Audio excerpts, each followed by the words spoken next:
यानी इसका मतलब वो हमारे देश के SC ST OBC माइनॉरिटी को डराना चाहते हैं।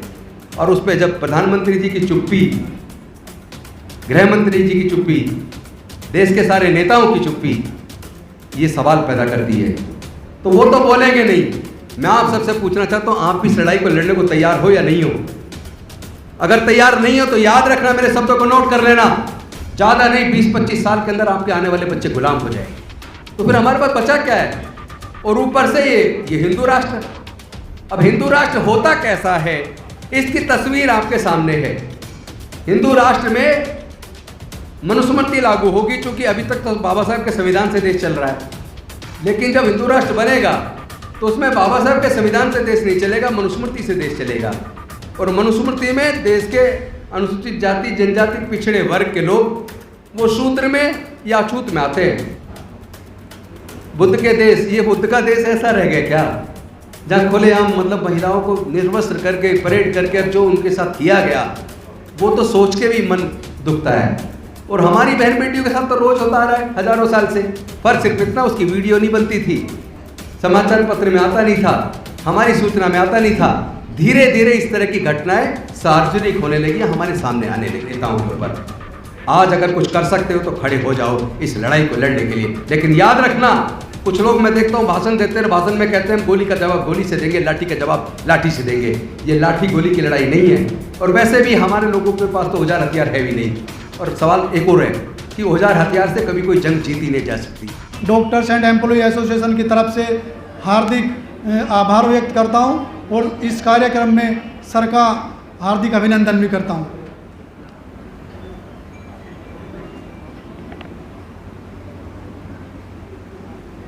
दुनिया को समता, स्वतंत्रता, बंधुता, न्याय, प्रज्ञा, शील, करुणा और मैत्री का संदेश देने वाले तथागत भगवान बुद्ध, संत गुरु रविदास जी, संत कबीरदास जी, ज्योतिबा फूले जी, साहू जी महाराज, पेरियार रामास्वामी नायकर जी, डॉक्टर बाबा साहेब अम्बेडकर जी, माता रमाबाई जी, मानवर कांसीराम साहब सहित समाज के सभी महापुरुषों के चरणों में कोटि कोटि नमन करते हुए आदरणीय भिक्खु संघ और यहाँ उपस्थित सभी साथियों, सभी को क्रांतिकारी जय भीम, विनम्र नमो बुधाय।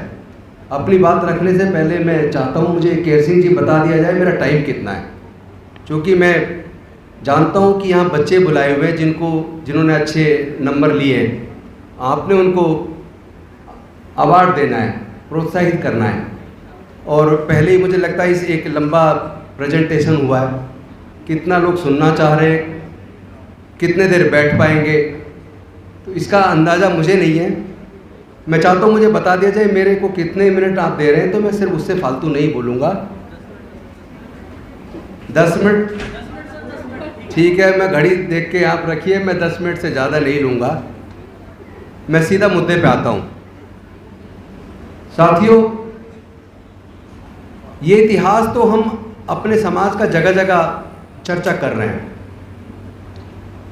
कि किस तरह हजारों साल की गुलामी डॉक्टर बाबा साहेब अम्बेडकर ने तोड़ी, अपने छोटे छोटे 4 बच्चों को गंवाया, जवानी में अपनी पत्नी माता रमाबाई को गंवाया, अपना पूरा जीवन जलाकर हमारे जीवन में रोशनी पैदा की। आज मैं उस पूरे प्रकरण पे, इतिहास पे चर्चा नहीं करूँगा, क्योंकि वो जगह जगह मंचों के माध्यम से आप सुनते रहते हैं। लेकिन मैं आज आपका ध्यान जो आज हो रहा है, मैं आपका ध्यान उस पर केंद्रित करना चाहता हूँ। आप सब जानते हैं कि आज अगर मैं एक MLA बना, एक वकील बना, एक मंत्री बना, अगर डॉक्टर बाबा साहेब अम्बेडकर हमारे पढ़ने के रास्ते ना खोलते, एजुकेशनल इंस्टीट्यूशन में रिजर्वेशन की व्यवस्था ना करते, राजनीति के अंदर पॉलिटिकल रिप्रेजेंटेशन ना दिलवाते, तो ना मैं पढ़ पाता, ना मैं वकील बन पाता, ना मैं MLA बन पाता, ना मैं मंत्री बन पाता।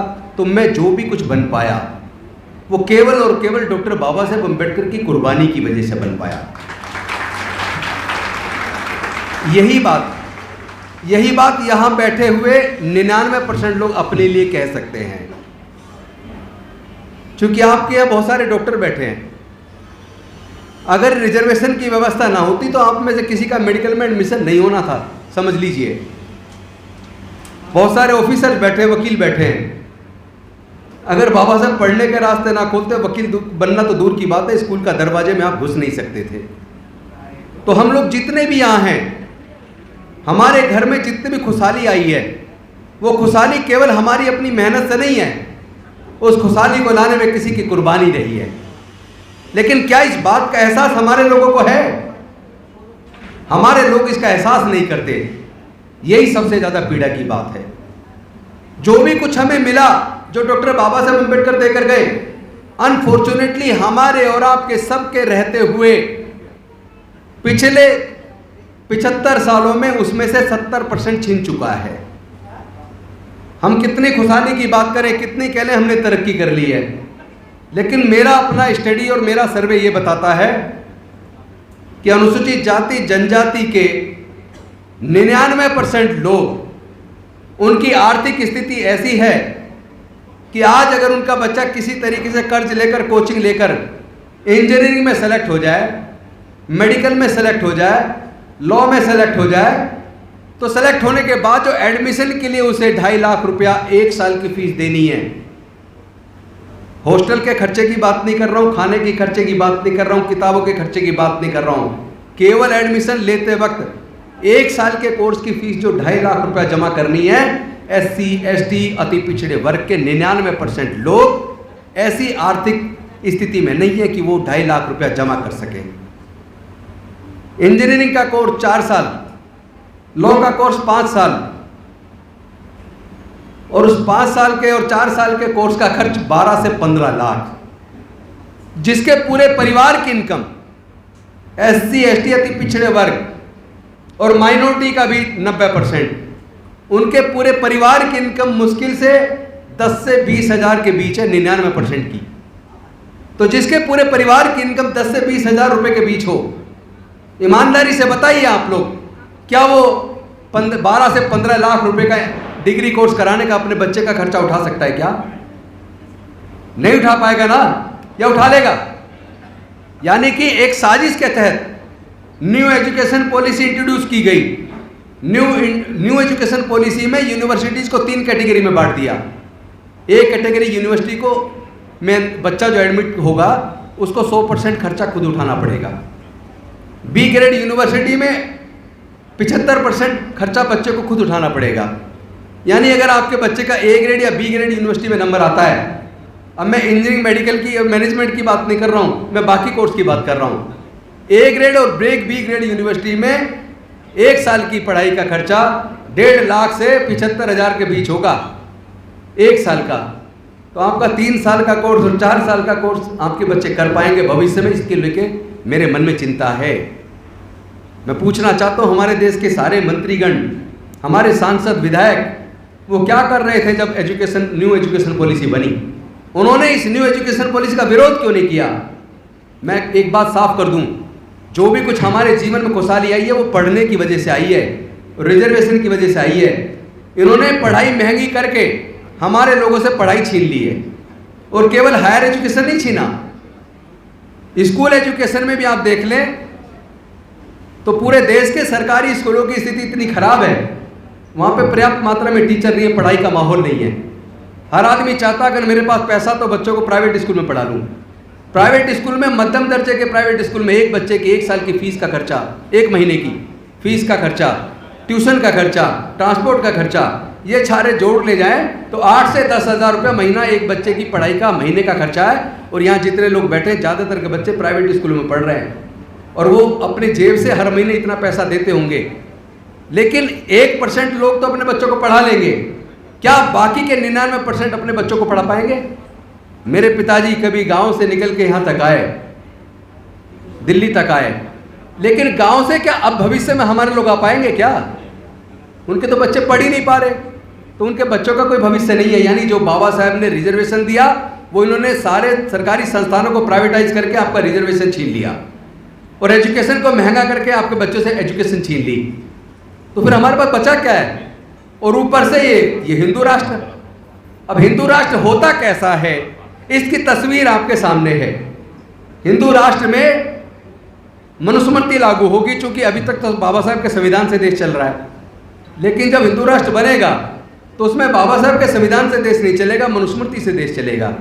और मनुस्मृति में देश के अनुसूचित जाति, जनजाति, पिछड़े वर्ग के लोग वो शूद्र में या अछूत में आते हैं। ना उन्हें पढ़ने का अधिकार है, ना व्यापार का अधिकार है, ना संपत्ति का अधिकार है। यानी आप जहाँ से चले थे वापस आप वहीं जाने वाले। आप खुश होते रहो घर बैठ के, मैंने बिल्डिंग बना ली, फ्लैट खरीद लिया, कोठी खरीद ली, सब यही रखा रह जाना है, कुछ नहीं बचने वाला। या तो खड़े हो जाओ इस लड़ाई को लड़ने के लिए।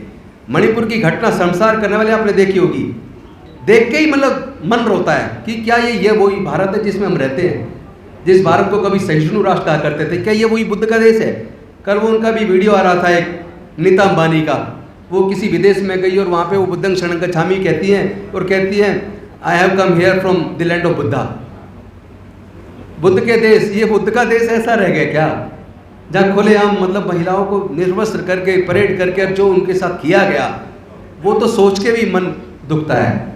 और हमारी बहन बेटियों के साथ तो रोज होता आ रहा है हजारों साल से। फर्क सिर्फ इतना, उसकी वीडियो नहीं बनती थी, समाचार पत्र में आता नहीं था, हमारी सूचना में आता नहीं था।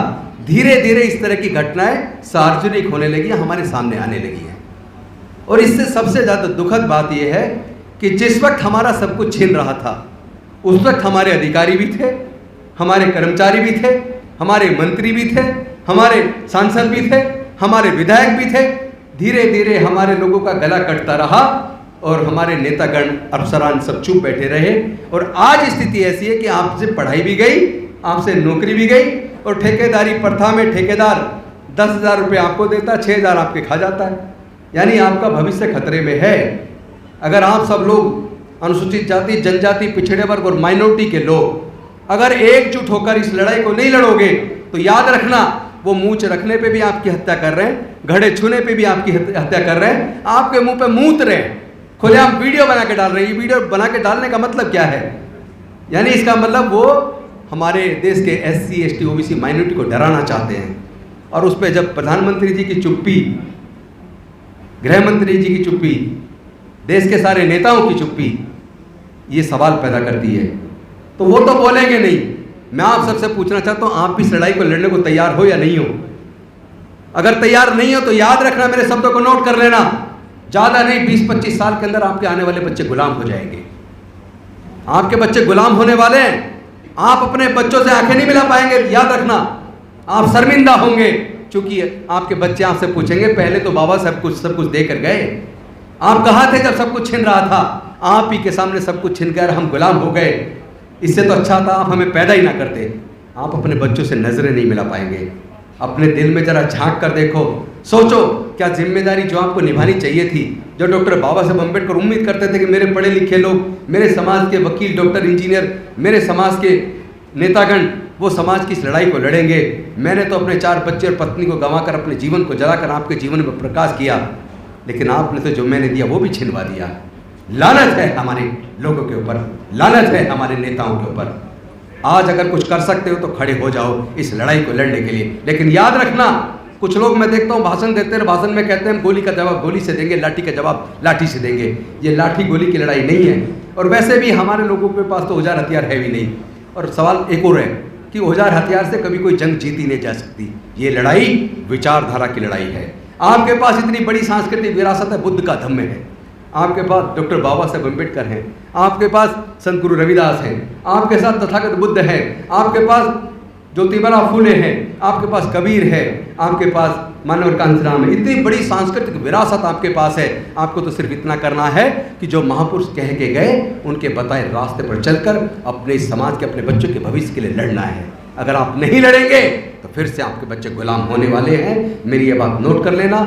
अब मैं इतनी ही बात कह के इस उम्मीद और आशा के साथ कि आप अपने बच्चों को दोबारा गुलाम नहीं देखना चाहते, आप ईमानदारी से अपने सारे मतभेद बुलाकर, चाहे कोई किसी भी पॉलिटिकल पार्टी में काम कर रहा हो, चाहे कोई किसी भी संगठन में काम कर रहा हो, ये सारे संगठन भी तब रहेंगे जब देश का संविधान बचेगा। आप लोग भी तब रहेंगे जब देश का लोकतंत्र बचेगा। अगर संविधान और लोकतंत्र दोनों खत्म हो गया और अगर मनुस्मृति लागू हो गई तो याद रखना आपके बच्चे आपको कोसेंगे। और मुझे उम्मीद है आप अपने बच्चों की नज़रों में गिरना नहीं चाहेंगे। इन्हीं शब्दों के साथ, इस आह्वान के साथ, इस आशा के साथ आप लोग अपने बुजुर्गों की सांस्कृतिक विरासत को बचाने के लिए, अपने बच्चों के भविष्य के लिए, अपनी बहन बेटियों की इज्जत के लिए, अपने समाज के स्वाभिमान के लिए इस लड़ाई को ईमानदारी से, बुद्धि और विवेक से सोच विचार के इसको लड़ेंगे, एकजुट होकर लड़ेंगे। बहुत बहुत धन्यवाद। नमो बुद्धाय। जय भीम, जय भारत। बहुत बहुत धन्यवाद सर। मंच पे आए और विधायक जी से मैं निवेदन करूंगा कि अपने हाथों से इस बच्चे को सम्मान।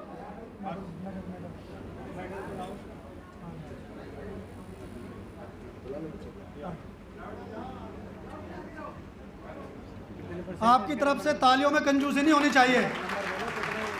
आपका ही बच्चा है, अपने बच्चे के लिए जोरदार तालियां बजाएं। तनिषा,